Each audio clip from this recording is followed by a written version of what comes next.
Hi there, I'm Kim from sunny Arizona. And I'm Kara from vibrant Atlanta, Georgia. Welcome to our channel, the Kara and Kim Live Podcast. We're both seasoned realtors with a passion for all things real estate. From market trends to insider tips, we're here to guide you through the journey of buying and selling homes. But that's not all. We'll also take you on a journey getting to know various small business owners. Whether you're a first-time home buyer, need more space for your growing family, or just curious about the market in Phoenix, Arizona, or a seasoned investor, or you're looking for insights about the metro Atlanta area, we've got you covered. Our podcast is designed to be informative, engaging, and a bit fun too. We love interacting with our listeners, so don't hesitate to reach out with your questions or topics that you'd like us to explore. Subscribe to our channel and join us on this exciting journey. New episodes will be coming your way regularly, filled with fresh content and expert advice. So hit that subscribe button, turn on notifications, and let's do a deep dive into the world of real estate together. Welcome to the Kara and Kim Podcast.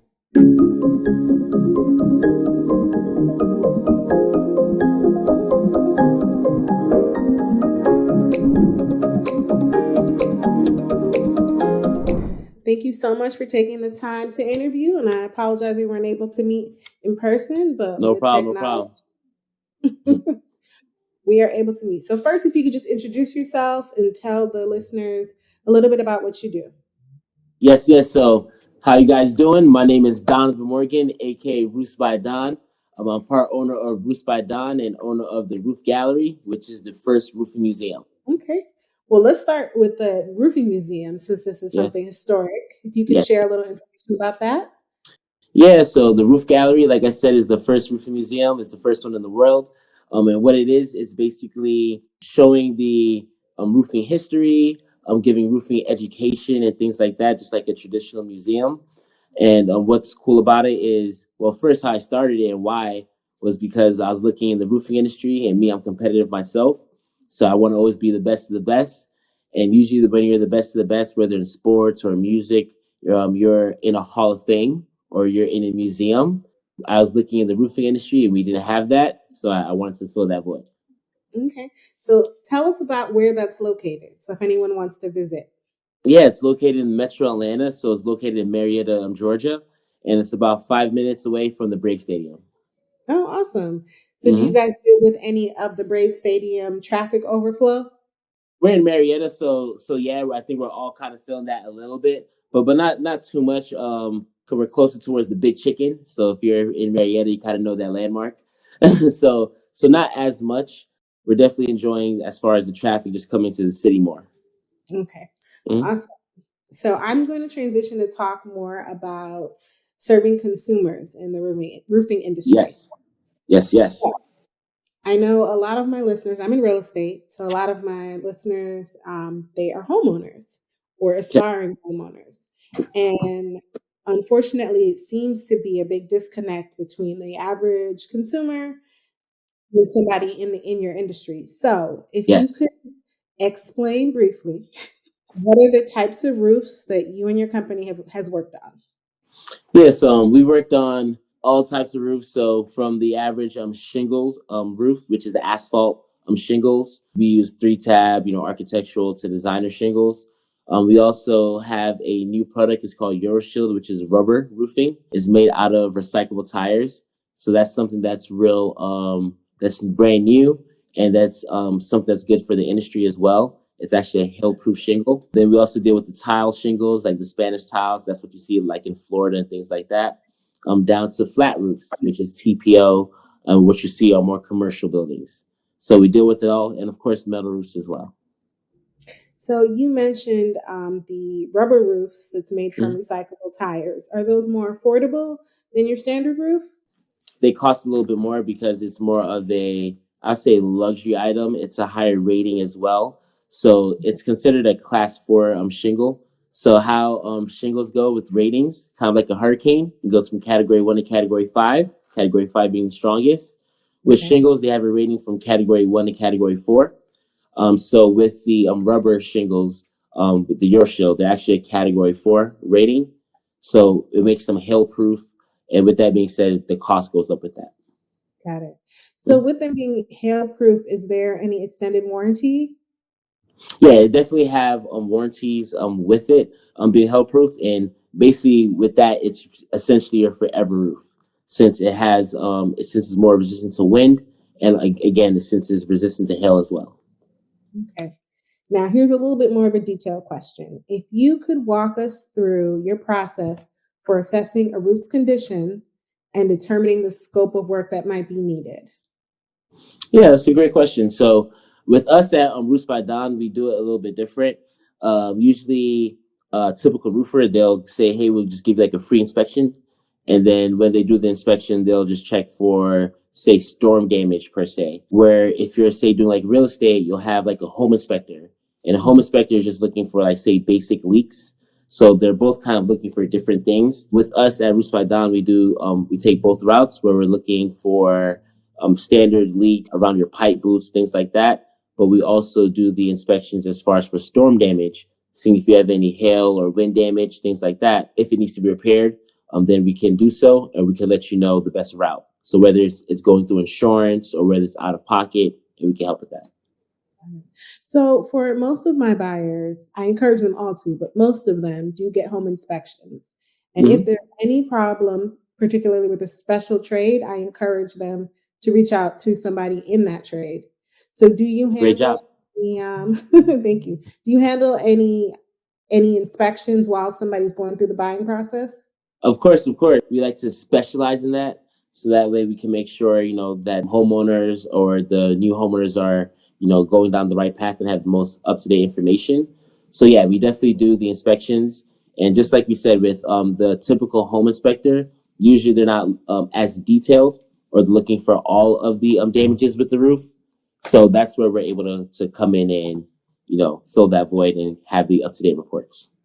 Okay. Can you also give us maybe one, maybe two, if you can think of a example of a challenging roof project that your team has worked on recently? A challenging roof project.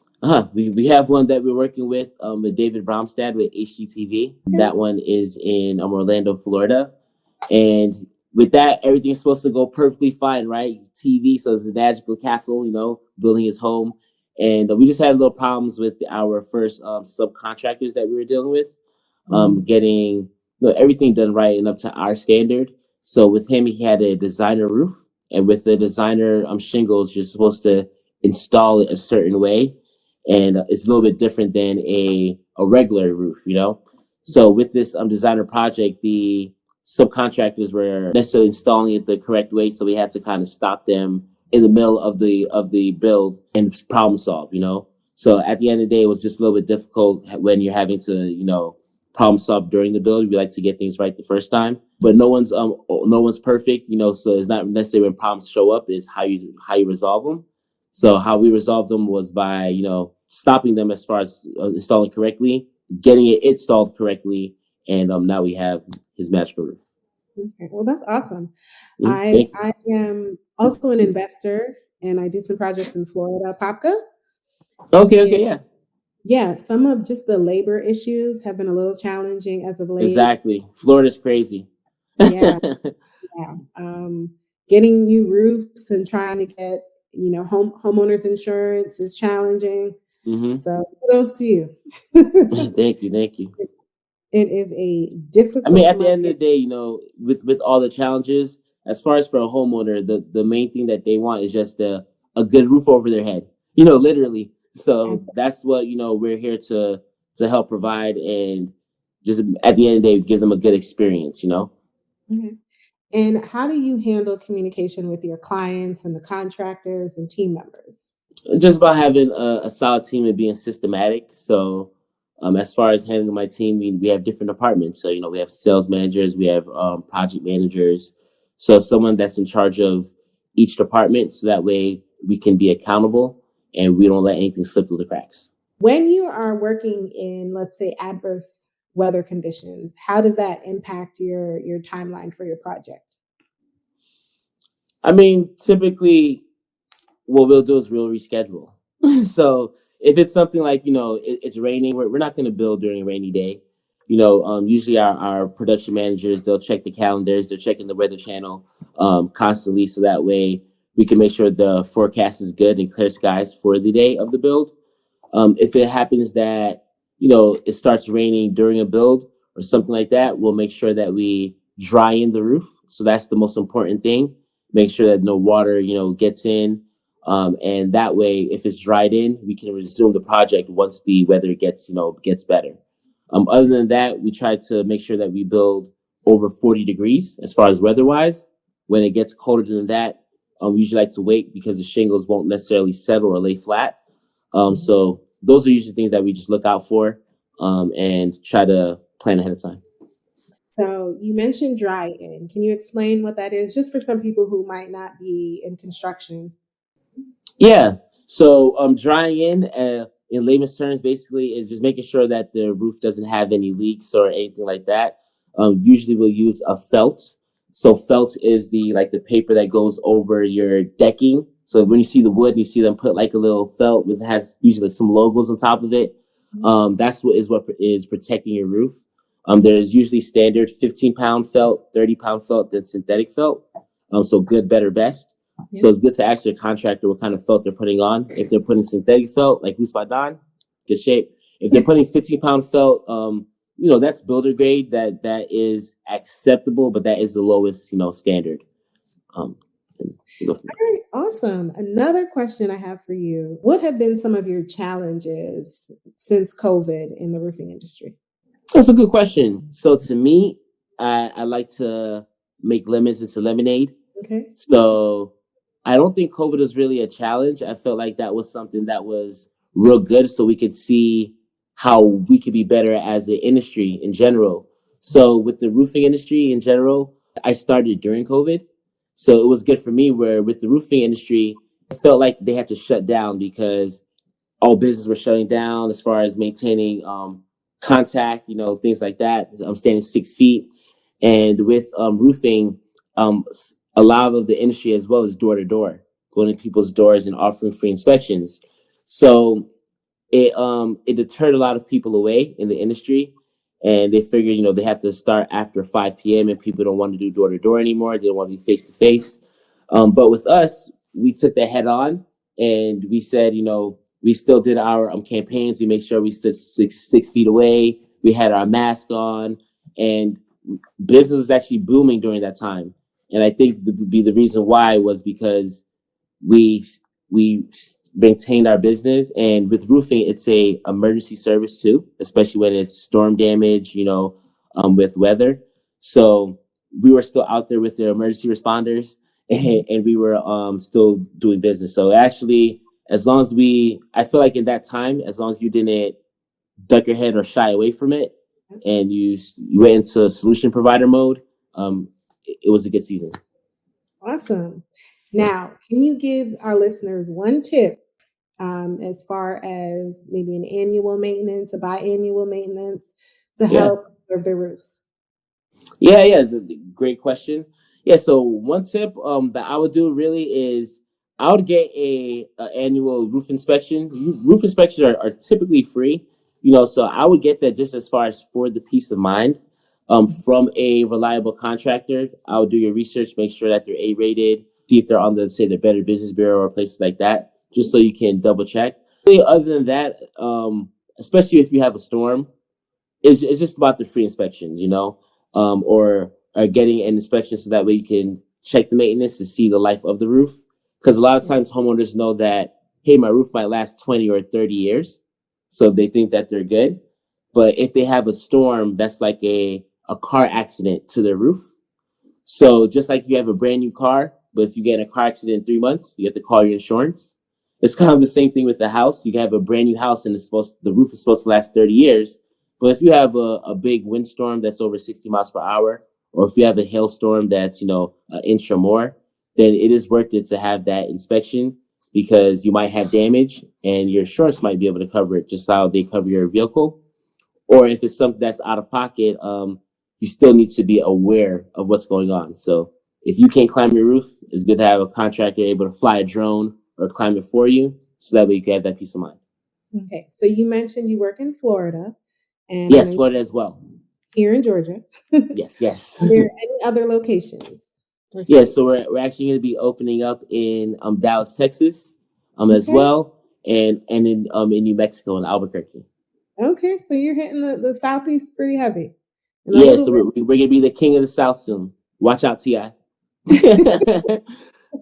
Awesome. Okay, so can you share your information? I'm also going to include it in the comments and the show notes. But if you could just share your information, how anyone can reach out to you or your team. Of course. So you can definitely reach out at roofsbydon.com and on all social media platforms, Roofs by Don. And you can also check me out at the Roof Gallery. So the roofgallery.com and the Roof Gallery on all social media platforms.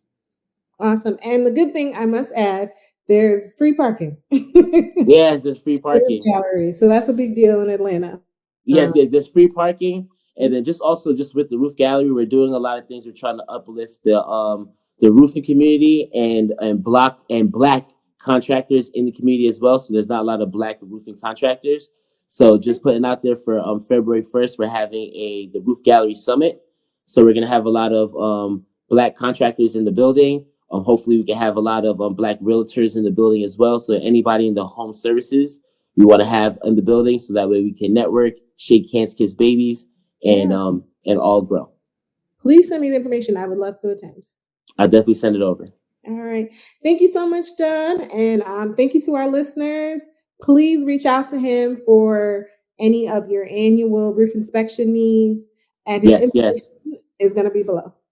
Yes, thank you guys. We're going to need a bigger place soon, so we're going to be contacting you. Okay. I love it.